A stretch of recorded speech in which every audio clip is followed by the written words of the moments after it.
Hey, folks. So the other day, I got to hang out with Allison Jornlin right here in my home state of North Carolina. If you follow us on Instagram, you might have seen where I posted that I was taking a little road trip. I was going from Greensboro, where I live, to Durham, North Carolina, which is a little less than an hour away from me. Allison is a good friend of ours. She's been on our Christmas special the past few years in a row now, and she was coming to town to do something pretty cool because she doesn't live here. She's from Wisconsin. She had actually gone all the way to Illinois to pick up Dr. Nancy Zingroni and bring her to the Rhine Research Center in Durham to donate a bunch of rare parapsychology books and journals that she had from her and her late husband's collection. Now, for those of you who might not know, the Rhine was originally started by J.B. and Louisa Rhine as part of Duke University back in the 1930s. It later branched out to become its own independent organization. There's history there. You can look up anything you want about that.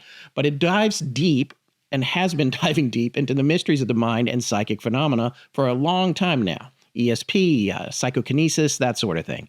It's an academic landmark in the field and has been a hub for groundbreaking research for almost a century now. It was very cool for me to meet Nancy Zingroni. She has an impressive background. She holds a PhD in psychology from the University of Edinburgh and has over 50 years in scientific study of parapsychology. She has made significant contributions to the field, and not only did I get to hang out and hear some of her insights, but I also learned from her about her late husband, Dr. Carlos Alvarado, another prominent figure in the field who recently passed away.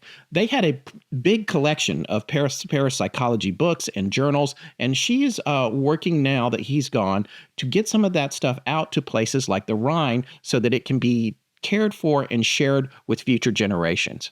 Now, on top of all of this amazing stuff that was going on and my chance to meet these amazing women, we also got a tour of the Rhine Research Center itself from its executive director, John G. Kruth. Now, John G. Kruth has been there well over a decade, I think maybe even longer. He's been conducting experiments. He is the shepherd of the librarian and the materials, and he's the one taking care of the Rhine at this point. He shared some mind-blowing stories about experiments from their archives, and trust me, he's going to make a fantastic guest on Astonishing Legends very soon. So here's a little snippet of one of my chats with John, captured live. Huge thanks to Allison, Dr. Zingroni, or Nan, and John for making that visit such an unforgettable experience. A number of years ago, the near-death experience folks had someone who had near-death experiences who was having objects move around her. Oh. What we call poltergeist phenomena. Right. And she was having a lot of problems with it to the point that she was really afraid that when she got really angry and upset, when her emotions got really strong, things moved a lot and she was afraid it was going to hurt her husband. One time she said they were having a discussion and, an argument. And she said, I got so worked up, the washing machine started moving across the floor towards him. And she said, I knew I had to do something. So she started contacting people who had a little bit of background in parapsychology and knew a little bit about poltergeist phenomena. And they recommended that what we consider poltergeist phenomena isn't that it's a ghost coming in and causing this to happen. It's that the individual is actually, through some repressed emotion that they're not able to express, are instead having this PK effect come out unconsciously. So they're having this unconscious effect on objects around them. The proposal was, maybe if you learn to control PK and do it on purpose, then you'll reduce the amount of unconscious PK that occurs. There were other proposals as well, but that was one of the main proposals. So she took it seriously. And she created something like this. It's a little side wheel. Right. Oh, right. It's just a little aluminum foil fan that's on a needle, that's on an eraser. And she was putting her hand next to it and making it spin.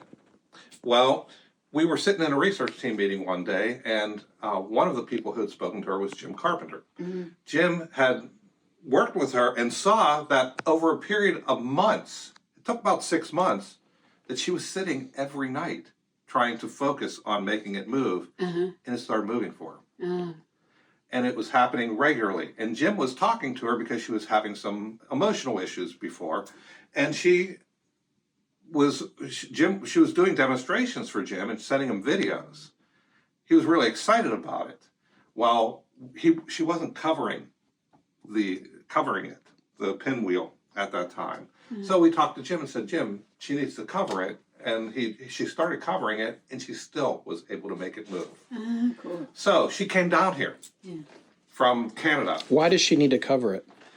We need to cover it because if you don't, first of all, it's a really light piece of aluminum foil here. And it'll spin so easily, just with you don't even have to blow nearly that hard. Right. No, just You can just be speaking near it and it'll do it. Not only Yeah. that, but if you put both hands around it, your hands are a little warmer than temperature, the air. right. The temperature will cause so an many airflow and cause it to spin. And there also static electricity or so many different things that could affect it. So we put a cover over it to avoid the airflow. So not necessarily an opaque cover, but a cover. We put something so that we can see. You can still see it. on. Right, that's what I was wondering. Okay, Right. yeah. This is just an old peanut butter jar that we had. Right. You know, I did popped that. out. Yeah, right. No, it's me. Like I said, this is just an old peanut Well, I will say when we were in here like 20 minutes ago, I was trying to make it move the whole time, and nothing happened. Well, she did Yeah. make it move. And she was down in the library, and there were 11 researchers sitting around the table, and she's sitting at one end of the table, put her hand next to it, the damn thing started spinning.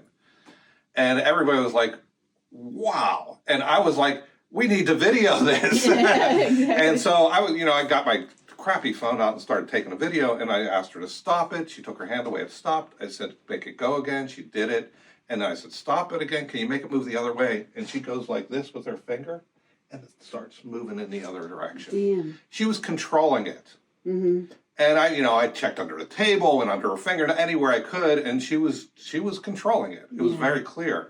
Well, this is something that we were like, she could do this consistently, so we wanted to find out. When we find a consistent performer, this is where we start looking, how does it happen? How does it work? About the same time, I had someone else who was coming in here who was working with me in this lab over here, which I'll show you in a few minutes.